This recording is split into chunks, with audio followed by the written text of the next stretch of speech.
Hello everyone, welcome back to Anand institute Shivganj YouTube channel. Last lecture में हमने अर्थशास्त्र के सिलेबस के बारे में जाना था। आज हम शुरुआत करने वाले हैं कॉन्सेप्ट ऑफ डिमांड के साथ, मांग की अवधारणा चैप्टर के साथ। तो सबसे पहले बात करते हैं कि मांग का अर्थ क्या है। मांग के अर्थ को समझने से पहले हम पहले रियल लाइफ में जाते हैं कि हमने इसको कहाँ देखा हुआ है। जैसे कि अपन मार्केट में जाते हैं, कोई चीज़ देखी तो अपने मन में इच्छा आती है कि यार मैं ये चीज़ खरीद लूँ। तो अब यहाँ पर दो बातें हैं कि वो मांग है या इच्छा है। अब यहाँ पर ध्यान से समझना, मांग और इच्छा में क्या फ़र्क है उसको समझते हैं। इच्छा तो मतलब क्या होती है, किसी चीज़ को देखा उसको खरीदने की इच्छा हो जाना कि यार ये तो मेरे को चाहिए। अब मांग में क्या फ़र्क है, इच्छा में क्या फ़र्क है। मांग में तीन तत्व शामिल होते हैं। कितने शामिल होते हैं? तीन तत्व। पहला क्या है, मांग में तीन तत्व शामिल है। पहला क्या है, उसमें किसी वस्तु की इच्छा या आवश्यकता। ये देखो पहला पॉइंट तो वापस वही है, इच्छा होना, किसी प्रोडक्ट की, किसी कमोडिटी की क्या होना, इच्छा होना। दूसरा क्या है, वस्तु को खरीदने के लिए पैसा। जी हाँ, उसको खरीदने के लिए आपके पास क्या होना चाहिए, पैसा होना चाहिए, मतलब रिसोर्स होना चाहिए।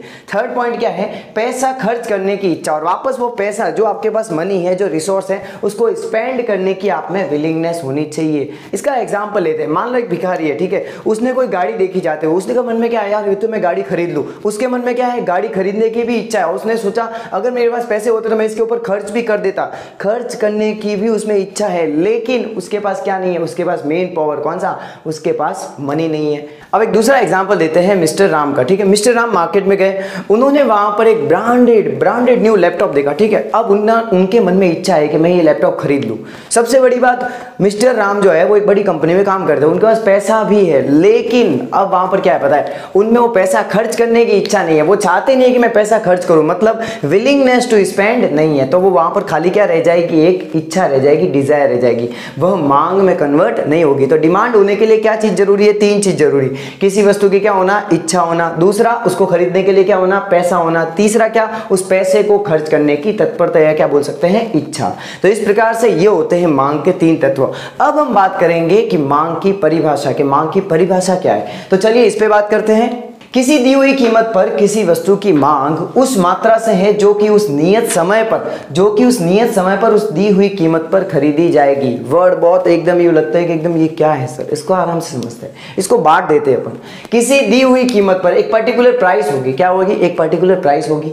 किसी वस्तु की मांग उस मात्रा से है, क्या है, उस एक पर्टिकुलर क्वांटिटी होगी जो कि उस नियत समय पर एक पर्टिकुलर पॉइंट ऑफ टाइम होगा पर उस दी हुई कीमत पर खरीदी जाएगी। मतलब यहाँ पर कौन कौन से पॉइंट है, वापस वही बात, यहाँ पर एक पर्टिकुलर टाइम है, पर्टिकुलर प्राइस है, और एक क्या है, यहाँ पर एक पर्टिकुलर क्वांटिटी है कि एक पर्टिकुलर पॉइंट ऑफ टाइम पे एक पर्टिकुलर क्वांटिटी जो है गुड्स की एक पर्टिकुलर प्राइस पे क्या होगी, खरीदी जाएगी। अब जैसे आप ही देख लो, बरसात में किसकी डिमांड होती है, छाते की डिमांड होती है, लेकिन गर्मी में किसकी डिमांड होती है, कूलर की डिमांड होती है। सर्दी में वुलन क्लोथ की डिमांड होती है। क्यों? क्योंकि ये टाइम के अकॉर्डिंग होता है। उस टाइम अपन इनका पेमेंट भी करते हैं, अच्छा खासा पेमेंट, महंगे भी होते हैं तब भी खरीदते हैं। लेकिन गर्मी में क्या कभी किसी ने वुलन क्लोथ खरीदे हैं? नहीं। सर्दी में एसी की डिमांड कम हो जाती है। इसका रीजन क्या है? क्योंकि ये किससे प्रभावित होते हैं, समय से प्रभावित होते हैं, टाइम से प्रभावित होते हैं, और किससे प्रभावित होते हैं, प्राइस से प्रभावित होते हैं, मूल्य से। तो इस प्रकार से मांग की परिभाषा क्या हुई, किसी दी हुई कीमत पर किसी वस्तु की मांग उस मात्रा से है जो कि उस नियत समय पर उस दी हुई कीमत पर खरीदी जाएगी एक उपभोक्ता द्वारा। अब बात करते हैं हम रियल लाइफ की। मार्केट में क्या होता है, जब भी किसी प्रोडक्ट की प्राइस बढ़ जाती है तो अपन उसकी डिमांड क्या कर देते हैं, कम कर देते हैं, और जैसे उसकी प्रोडक्ट की प्राइस कम हो जाती है तो अपन उसकी डिमांड क्या कर लेते हैं, ज़्यादा कर लेते हैं। इसको शॉर्ट में अगर मैं आपको समझाऊं तो इसको मांग का नियम कहते हैं। ये बाद में हम पढ़ेंगे। इसको फिलहाल के लिए ये जो मैंने बोला है इसको एक अनुसूची, एक लिस्ट के द्वारा शो करते हैं, एक टेबल के द्वारा शो करते हैं ताकि समझ में आएगा। जैसे मान लो मिस्टर ए है, कौन है, मिस्टर ए है, उसके द्वारा प्राइस जब 1 थी, जब 1 रुपए प्राइस थी, तब वो डिमांड कितनी कर रहा था, 4 क्वांटिटी। कितनी डिमांड कर रहा था, 4 की। मान लो यहाँ पर ये क्या है, ये एप्पल है, क्या है, एप्पल। तो वो 4 एप्पल की डिमांड कर रहा था। जैसे ही प्राइस 2 रुपीज हो गई, कितनी हो गई, 2 रुपीज। तो अब बताओ नॉर्मल बिहेवियर क्या होता है इंसान का, कंज्यूमर का, जैसे ही प्राइस बढ़ जाती है अपन डिमांड कम कर देते हैं। अपन क्या कर देते हैं, उसको खरीदना क्या कर देते हैं, कम करते हैं। तो यहाँ पर भी वही हो रहा है, जैसे ही प्राइस 2 हो गई, उसने 4 एप्पल से 4 एप्पल से कितने पे रेड्यूस करके कितने पे आ गया, 3 पे आ गया। उसके बाद 2 रुपए से 3 रुपए प्राइस हो गई तो वो कितने पे आ गया, 2 पे आ गया। और जैसे ही प्राइस 4 रुपए हो गई तो उसने कितना एप्पल खरीदा, सिर्फ 1 रुपए, सिर्फ 1 एप्पल खरीदा। मतलब इसका मतलब क्या समझ में आ रहा है उसको समझते हैं। जैसे ही प्राइस बढ़ती है तो क्वांटिटी डिमांडेड क्या हो जाती है, कम हो जाती है। मतलब जैसे ही प्राइस बढ़ गई तो कंज्यूमर उस प्रोडक्ट को कम खरीदना शुरू करते हैं, और जैसे ही प्राइस कम हो गई कंज्यूमर क्या करेंगे, उस क्वांटिटी को बढ़ा देंगे, मतलब खरीदने की संख्या को क्या कर देंगे, बढ़ा देंगे, मतलब उस प्रोडक्ट को ज्यादा खरीदेंगे। अब जो ये अपन ने लिखा है, ये जो टेबल थी, इसको क्या बोलते हैं, इसको बोलते हैं मांग अनुसूची। इसको इंग्लिश में क्या बोलेंगे, डिमांड शेड्यूल, या फिर आप बोल सकते हो डिमांड शेड्यूल। तो चलिए बात करते हैं कि मांग अनुसूची की परिभाषा, इसका मीनिंग क्या, उसको देख लेते हैं। किसी एक निश्चित समय में उपभोक्ता द्वारा विभिन्न कीमतों पर मांगी जाने वाली वस्तु की मात्रा को सारणी के रूप में दर्शाती है, वो क्या है, मांग अनुसूची है। मतलब इसको हमने एक सारणी के रूप में, एक टेबुलर फॉर्म में शो किया, तो ये क्या हो गई, मांग अनुसूची। ये सैमुअलसन की दी हुई डेफिनेशन है। The table relating to price and quantity demanded is called the demand schedule। वो टेबल जो कि प्राइस और क्वांटिटी को शो करती है टेबुलर फॉर्म में, उसको क्या बोलता है, डिमांड स्केड्यूल। तो इस प्रकार से हमने क्या सीखा, मांग अनुसूची क्या होता है। देखो अब आगे जाके हम सीखेंगे कि मांग अनुसूची भी दो प्रकार की होती है, एक तो होती है व्यक्तिगत मांग अनुसूची, एक होती है बाजार मांग अनुसूची। तो इस प्रकार से हमने सीखा मांग अनुसूची। अब हम देखते हैं मांग वक्र क्या होता है। ये जो मांग अनुसूची है उसी को क्या करना, एक ग्राफिकल प्रेजेंटेशन देना, क्या कहलाता है, मांग वक्र। देखो इसको समझते हैं, जो प्राइस है और जो क्वांटिटी है उसको एक डायग्राम में जब शो करोगे तो वो क्या बन जाएगी, किसमें कन्वर्ट हो जाएगी, मांग वक्र में। इसको देखते हैं, हम करके देखते हैं। जैसे ही हमने यहाँ पर सबसे पहले एक दो लाइंस खींची, ये क्या हो गया, ओरिजिन, क्या हो गया, ओरिजिन, ये हो गया एक्स एक्सिस, ये क्या हो गया, वाई एक्सिस।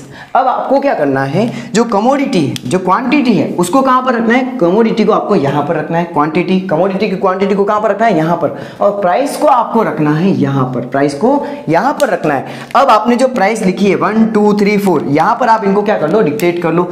यहाँ पर ये हो गई 1, उसके बाद हो गई 2, उसके बाद हो गई 3 एंड देन हो गई 4। तो इस प्रकार से आपके 1 2 3 4 ये हमने क्या रख ली, यहाँ पर प्राइस रख ली। अब यहाँ पर आप पुट करिए क्या, क्वांटिटी को। तो क्वांटिटी कितनी है, 4 3 2 1, सेम वैसे का वैसे चलिए 1 2 3 एंड 4, ठीक है। ये क्या हो गई, क्वांटिटी हो गई 1 2 3 4। अब आपको सिर्फ एक काम करना है, जो यहाँ पर लिखा है उसको यहाँ पर प्रेजेंट करिए कि जब प्राइस 1 होती है, कितनी होती है, जब प्राइस 1 रुपये होती है तो कितने एप्पल की डिमांड होती है, तो एप्पल की डिमांड होती है 4। तो यहाँ पर ये 1 रुपये यहाँ पर है और ये 4 यहाँ पर है। तो आप यहाँ पर आइए सीधा, ये देखिए यहाँ पर आके एक गोला लगा दीजिए सीधा। फिर आओ दूसरे पे, जब प्राइस 2 रुपीज़ है, जब प्राइस 2 रुपीज़ है तो क्वांटिटी कितनी है, 3। तो ये प्राइस जब 2 रुपीज़ है तो क्वांटिटी कितनी है, ये आ रही है अपने 3। तो इस पे आइए 3 पे और यहाँ पर मैच कर दीजिए। अब बात करते हैं तीसरे पॉइंट की, जब प्राइस 3 रुपीज़ होती है तो डिमांड कितनी होती है, क्वांटिटी डिमांड कितनी होती है, 2। तो अब आइए यहाँ पर 3 रुपये पे, ये 3 रुपये प्राइस है और यहाँ पर क्वांटिटी कितनी मांग रहा है वो, यहाँ पर वो 3 की डिमांड कर रहा है तो ये 3 पे आ गए। उसके बाद हम बात करते हैं कि जब प्राइस 4 रुपीज़ होती है तो रूल क्या है, या फिर आप नॉर्मल नेचर क्या होता है, जब प्राइस बढ़ती है तो क्वांटिटी घट जाती है। तो जैसे ही प्राइस 4 रुपीज़ हो गई तो कंज्यूमर ने क्या किया, खरीदना और कम कर लिया और क्वांटिटी कितने पे आ गया, 1 पे आ गया।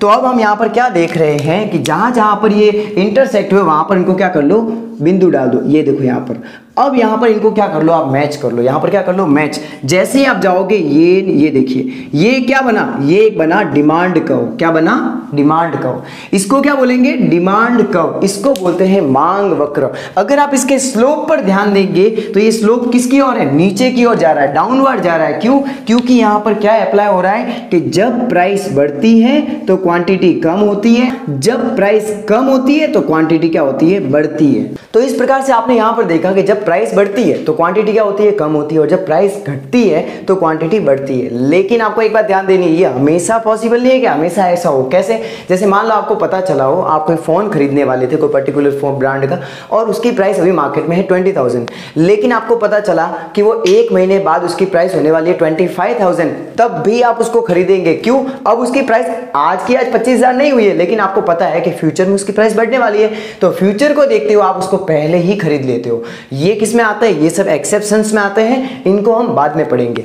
तो आज हमने क्या क्या देखा, मांग का अर्थ, मांग अनुसूची क्या होती है, मांग वक्र क्या होता है, इनके बारे में जाना, मांग वक्र कैसे बनाया जाता है वो जाना, प्राइस और क्वांटिटी के बीच में कैसा रिलेशन होता है ये जाना। अगले लेक्चर में हम लेंगे मार्केट डिमांड और इंडिविजुअल डिमांड शेड्यूल और मार्केट डिमांड शेड्यूल, इनके बारे में हम नेक्स्ट लेक्चर में पढ़ेंगे। तो मिलेंगे नेक्स्ट लेक्चर में। Thanks for watching. जय हिंद, वंदे मातरम।